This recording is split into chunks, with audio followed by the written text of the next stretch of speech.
होती है गांव के मुखिया की पत्नी से, जिसे सजने संवरने का बहुत शौक है। उसकी बाली कहीं गिर जाती है और जैसे ही वह उसे उठाने के लिए नीचे झुकती है, अचानक एक सांप फुफकारता हुआ बाहर निकल आता है। यह देखकर उसके होश उड़ जाते हैं। गांव का मुखिया फौरन सांप पकड़ने में माहिर राजा कन्नू को मदद के लिए बुलाता है। राजा कन्नू बड़ी आसानी से गोदाम में सांप को पकड़ लेता है और साथ ही मुखिया की पत्नी की जमीन पर गिरी हुई बाली भी ढूंढ कर दे देता है। नेक दिल राजा कन्नू इस काम के लिए एक पैसा भी नहीं लेता। लोग कहते हैं कि अच्छे लोगों के साथ हमेशा अच्छा होता है, लेकिन यही घटना राजा कन्नू के लिए एक भयानक सपना लेकर आती है। अगले ही दिन मुखिया के घर में चोरी हो जाती है और सारे गहने लूट लिए जाते हैं। मुखिया की पत्नी शक के तौर पर सबसे पहला नाम राजा कन्नू का लेती है, सिर्फ इसलिए क्योंकि कल सांप पकड़ते समय उसने उसके गहने देखे थे। पुलिस की एक टोली फौरन राजा कन्नू को गिरफ्तार करने उसके घर पहुंच जाती है। इत्तेफाक से उस वक्त राजा कन्नू काम के सिलसिले में शहर से बाहर एक ईंट भट्ठे पर मजदूरी कर रहा होता है। पुलिस को लगता है कि वह जुर्म कबूल करने के डर से भाग गया है। वे जबरदस्ती राजा कन्नू की पत्नी सेंगानी और उसके भाई को पकड़कर पुलिस स्टेशन ले आते हैं। उस समाज में पिछड़े आदिवासी समुदाय के लोगों के लिए कोई मानवाधिकार नहीं होता। पुलिस बेरहमी से उन पर राजा कन्नू का पता पूछने के लिए अत्याचार करती है, यहाँ तक कि यह जानने के बाद भी कि सेंगानी गर्भवती है,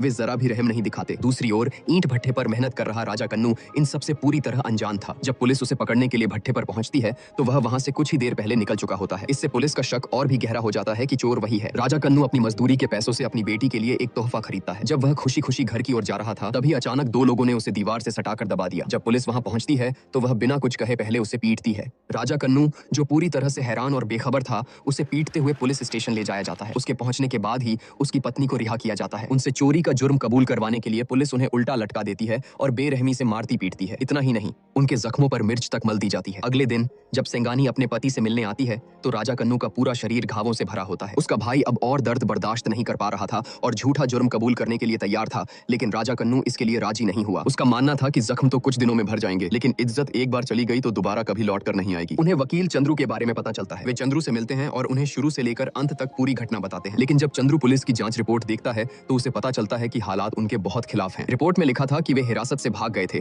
जिसके बाद एक डॉक्टर और एक दवा की दुकान के मालिक ने उन्हें देखा था। एक सुनार ने भी गवाही दी थी कि 3 लोगों ने उसे चोरी के गहने बेचने की कोशिश की थी।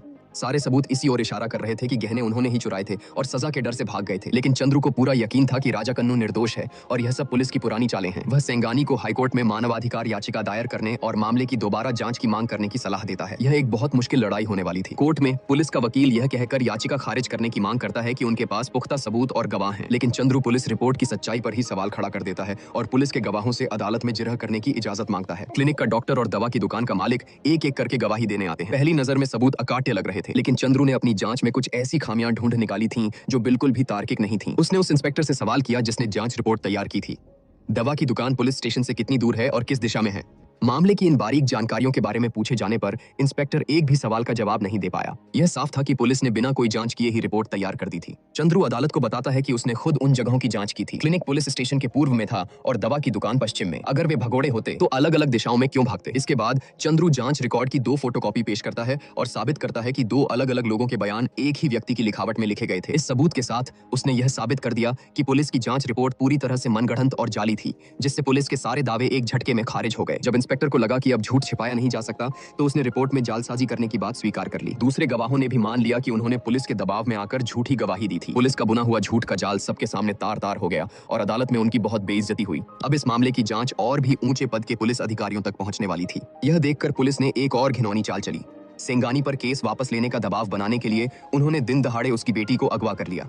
जैसे ही सेंगानी उसे बचाने के लिए आगे बढ़ी, एक बस ने उसका रास्ता रोक लिया। जब सेंगानी पुलिस स्टेशन पहुंची तो इस मामले से जुड़े 3 पुलिसकर्मियों ने उसे धमकाने और फुसलाने की कोशिश की। उन्होंने सेंगानी को पैसे का लालच देकर केस वापस लेने को कहा, लेकिन सेंगानी ने एक भी पैसा लेने से इनकार कर दिया। उसे सिर्फ अपना पति वापस चाहिए था। यह सुनकर इंचार्ज गुस्से से आग बबूला हो गया और बोला कि जब तक वह समझौते के कागज पर दस्तखत नहीं करेगी उसे जाने नहीं दिया जाएगा। तभी उसे अपने बड़े अफसर का फोन आया, जिसने उसे फौरन सेंगानी को छोड़ने और पुलिस की गाड़ी में घर वापस भेजने का आदेश दिया। दरअसल बेटी के अगवा होने के तुरंत बाद सेंगानी ने यह बात वकील चंद्रू को बता दी थी। चंद्रू ने अदालत के जरिए पुलिस पर दबाव बनाया, जिसके कारण इंचार्ज को मजबूरन उन्हें छोड़ना पड़ा। लेकिन सेंगानी ने पुलिस की गाड़ी में बैठने से साफ इनकार कर दिया। वह उन्हें किसी भी हाल में यह उम्मीद नहीं देना चाहती थी कि वह केस वापस लेगी। मामले की सुनवाई फिर से शुरू हुई और इस बार पुलिस अधीक्षक खुद अदालत में मौजूद था। पुलिस ने एक नया और महत्वपूर्ण गवाह पेश किया। यह उस जगह का मालिक था जहां राजा कन्नू का भाई काम करता था। मालिक ने गवाही दी कि उसके पास भाई का फोन आया था। फोन पर भाई ने कहा था, हम पुलिस की पकड़ से भाग निकले हैं और शहर छोड़ दिया है। घर पर बता देना कि चिंता न करें। मालिक ने जोर देकर कहा कि भाई उसके पास 10 साल से काम कर रहा था, इसलिए वह उसकी आवाज पहचानने में कोई गलती नहीं कर सकता। इसके बाद उसने एक और चौंकाने वाली बात बताई। उसने यह जानकारी पहले ही सेंगानी को दे दी थी। यह सुनकर चंद्रू सन्न रह गया। इतनी जरूरी जानकारी सेंगानी ने उससे छिपाई थी। जो केस वे जीतते हुए दिख रहे थे वह अचानक उनके खिलाफ पलट गया। बाद में पता चला कि गांव के एक शिक्षक ने सेंगानी को यह बात छिपाने की सलाह दी थी। उसे डर था कि अगर वकील को इस फोन कॉल के बारे में पता चला तो वह यह केस लड़ने से मना कर देगा। इस धोखे से चंद्रू को बहुत गुस्सा आया। उसे लगा जैसे किसी ने उसका मजाक बनाया हो और उसे यह भी शक होने लगा कि शायद राजा कन्नू सच में जुर्म करके भागा है। उसने गुस्से में केस की फाइलें फाड़ दी और यह मामला छोड़ने का फैसला कर लिया। तभी शिक्षक ने उसे बताया कि राजा कन्नू का भाई तो अनपढ़ है, वह अक्षर तक नहीं पहचानता, तो भला वह फोन कैसे कर सकता था। दोनों के बहुत अनुरोध करने पर चंद्रू ने मामले की जांच जारी रखने का फैसला किया। उसने उस जगह के सारे फोन कॉल रिकॉर्ड निकलवाए और एक एक करके उनकी जांच शुरू की ताकि यह पता चल सके कि भाई ने किस जगह से फोन किया था। आखिरकार उन्हें एक फोन बूथ पर शक हुआ। वे फौरन रात में ही उस जगह के लिए निकल पड़े, लेकिन बूथ का मालिक 1 महीने पुरानी बात को याद नहीं कर पा रहा था। उनके पास आसपास के इलाके में सुराग ढूंढने के अलावा कोई और चारा नहीं था। उस रात सेंगानी ने अपनी गलती के लिए माफी मांगी और चंद्रू ने उनके लिए जो कुछ भी किया था उसके लिए उसका धन्यवाद किया। उसने कहा कि उसके पास सबसे कीमती चीज सिर्फ उसका हार है जो राजा कन्नू ने उसे शादी पर दिया था और वह उसे फीस के तौर पर चंद्रू को देना चाहती है। लेकिन चंद्रू इंसाफ के लिए लड़ने वाला वकील था। वह इस तरह के मामलों के लिए कभी कोई फीस नहीं लेता था। चंद्रू और सेंगानी की मेहनत और लगन ने फोन बूथ के मालिक को बहुत प्रभावित किया। अगली सुनवाई में वह खुद राजा कन्नू का गवाह बनकर अदालत पहुंच गया। मालिक को वह दिन अच्छी तरह याद था क्योंकि जिस फोन बूथ में सिर्फ एक आदमी के खड़े होने की जगह थी उसमें 3 लोग घुस गए थे। उसने अदालत में उन तीनों को पहचान भी लिया। ये वही 3 पुलिस वाले थे जो राजा कन्नू से पूछताछ कर रहे थे। इस आरोप का सामना करने पर पुलिस इंचार्ज ने सच कबूल कर लिया। उसने बताया कि उन पर बड़े अफसरों का भारी दबाव था, लेकिन वे असली मुजरिम को ढूंढ नहीं पा रहे थे, इसलिए उन्हें मजबूरन राजा कन्नू का भाई बनकर फोन करना पड़ा। पुलिस का एक और झूठ और एक और घोटाला सबके सामने आ चुका था। जज ने चंद्रू की याचिका स्वीकार कर ली और इस मामले की फिर से जांच करने के लिए दूसरे इलाके के एक बड़े पुलिस अफसर को नियुक्त किया। शुरू में उस बड़े अफसर ने भी चंद्रू को यह केस छोड़ने की सलाह दी, लेकिन जब चंद्रू उसे गांव लेकर गया और वहां के लोगों की हालत दिखाई तो उसका मन बदल गया। उस गांव के ज्यादातर लोग पुलिस के झूठे मुकदमों और बर्बरता का शिकार हो चुके थे। उन्हें ऐसे जुर्म कबूल करने के लिए पीटा जाता था जो उन्होंने कभी किए ही नहीं थे। यहाँ तक कि बच्चों को भी नहीं बख्शा जाता था। पिछड़ी जाति का होने के कारण उनकी फरियाद सुनने वाला कोई नहीं था। यह मंजर देखकर वह बड़ा अफसर अंदर तक हिल गया। उसने चंद्रू के साथ मिलकर इस मामले की तह तक जांच करने का फैसला किया। सबसे पहले वे राजा कन्नू के घर गए, फिर पुलिस स्टेशन जाकर एक एक से पूछताछ की। यह साफ था कि राजा कन्नू के खिलाफ चोरी का एक भी सबूत नहीं था, लेकिन सबसे बड़ी पहेली यह थी कि राजा कन्नू और बाकी दोनों लोग पूरी तरह गायब हो चुके थे। उनका कोई नामो निशान नहीं था। उन्हें शक हुआ कि शायद उन्हें किसी दूसरी पुलिस ने पकड़कर किसी और जेल में डाल दिया है। एक तरफ सेंगानी को अलग अलग जेलों में उन्हें ढूंढने के लिए भेजा गया और दूसरी तरफ वे पुलिस के रिकॉर्ड खंगालने लगे, लेकिन राजा कन्नू का कोई अता पता नहीं चला। आखिरकार एक सीमा पर बने पुलिस स्टेशन में उन्हें एक सुराग मिला। कुछ समय पहले वहां एक सड़क दुर्घटना हुई थी जिसमें एक व्यक्ति की मौत हो गई थी। जब तस्वीर से पहचान की गई तो पता चला कि मरने वाला राजा कन्नू ही था। यह खबर सुनकर सेंगानी पूरी तरह टूट गई। इतने संघर्ष और इंतजार के बाद उसे जो मिला वह एक लाश थी। यह सब देखकर वकील चंद्रू का न्याय के लिए लड़ने का संकल्प और भी मजबूत हो गया। अंत में इस मामले में शामिल तीनों पुलिसकर्मियों ने अपने बड़े अफसर के सामने सच उगल दिया। उन्होंने कबूल किया कि वे केस को जल्द से जल्द बंद करने के लिए राजा कन्नू पर अत्याचार कर रहे थे, लेकिन राजा कन्नू किसी भी हाल में झूठा जुर्म कबूल करने को तैयार नहीं था। गुस्से में आकर उन्होंने उसे पीट पीट कर मार डाला। अपना जुर्म छिपाने के लिए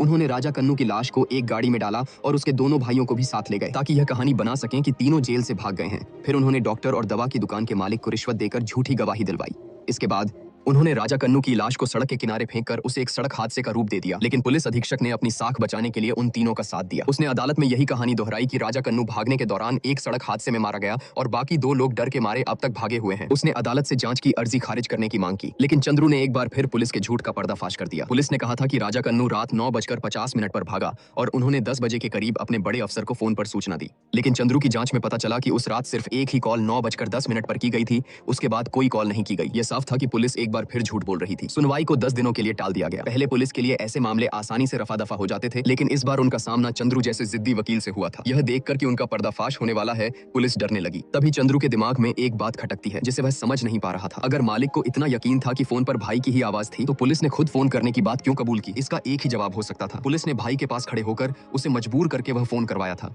चंद्रू ने फौरन अपनी खोज का दायरा उस फोन बूथ के पास की जेलों पर केंद्रित कर दिया और आखिरकार शिक्षक ने भाई को वहीं ढूंढ निकाला। अंतिम सुनवाई के दिन पुलिस ने एक आखिरी बार बचने की कोशिश की, लेकिन इस बार उन्हें कोई मौका नहीं मिला। भाई ने अदालत में उस दिन जेल में हुई पूरी घटना का बयान दिया और बताया कि कैसे उसे धमकाकर उस फोन बूथ से फोन करवाया गया था। तभी फोरेंसिक डॉक्टर ने भी गवाही दी। उसने बताया कि राजा कन्नू की मौत का कारण उसकी पसली का टूटना और दिल में धंस जाना था, जो ऐसा लगता था जैसे किसी ने उसकी छाती पर जोर से लात मारी हो। हालांकि एक सड़क हादसे में भी ऐसा हो सकता था, लेकिन उसे राजा कन्नू की आंखों में मिर्च का पाउडर मिला था। यह नामुमकिन था कि कोई इंसान अपनी आंखों में मिर्च पाउडर के साथ इतनी दूर तक भाग सके। पुलिस अधीक्षक अब भी बहस करने की कोशिश कर रहा था, लेकिन इसके बाद बड़े अफसर की जांच रिपोर्ट ने उनके बचने के सारे रास्ते बंद कर दिए। बड़े अफसर ने खुलासा किया कि स्थानीय पुलिस ने चोरी के असली मुजरिम को पहले ही पकड़ लिया था। वह ऊंची जाति का था और उसने पुलिस इंचार्ज को रिश्वत दी थी। अंत में राजा कन्नू को बलि का बकरा बना दिया गया। जांच टीम को लाश फेंकने की जगह से गाड़ी के टायर के निशान और खून के धब्बे मिले थे, जो जांच करने पर स्थानीय पुलिस की जीप और उन तीनों पुलिस कर्मियों के ही निकले। आखिरकार सच सबके सामने था। राजा कन्नू को सभी आरोपों से बरी कर दिया गया। अदालत ने तीनों पुलिस कर्मियों को गिरफ्तार करने का आदेश दिया और सेंगानी को मुआवजे के तौर पर जमीन का एक टुकड़ा देने का हुक्म सुनाया। यह सिर्फ सेंगानी की जीत नहीं थी, बल्कि यह निचली जाति के उन सभी लोगों की जीत थी। इस पूरी कहानी में असली गुनहगार कौन है? वो पुलिस वाले जिन्होंने अत्याचार किया, या वो पूरा सिस्टम जो कमजोर और बेआवाज लोगों पर ऐसा जुल्म होने देता है? यह कहानी हमें समाज की एक कड़वी सच्चाई दिखाती है। आपको क्या लगता है?